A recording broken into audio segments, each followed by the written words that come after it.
Hi, grade 5.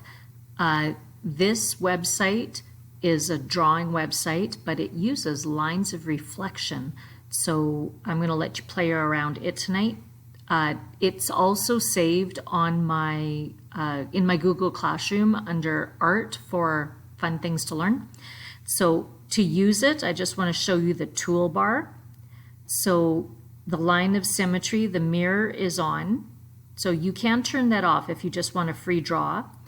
Right now I have it set so there are two sides to my page, so one line of symmetry. So how that works is if you draw whatever you want, and then maybe I want to change a color.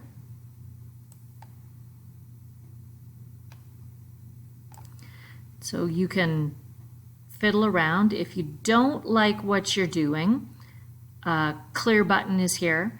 I think you have to actually be logged in to save it, but you could probably download your picture if you really like it.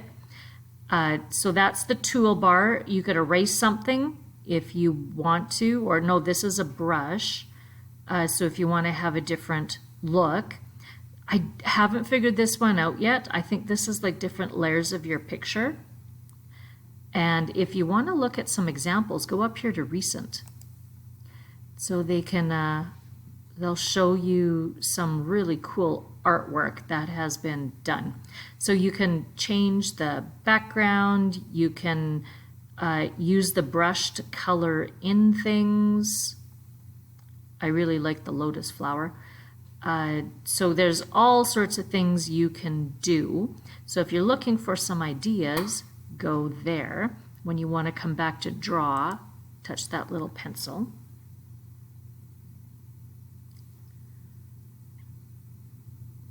Okay, so that's a quick rundown. So feel free to get creative and play around on it. Just anything you can do to pay attention to the line of symmetry. That's what we're talking about today again. All right, have fun. Have a good day.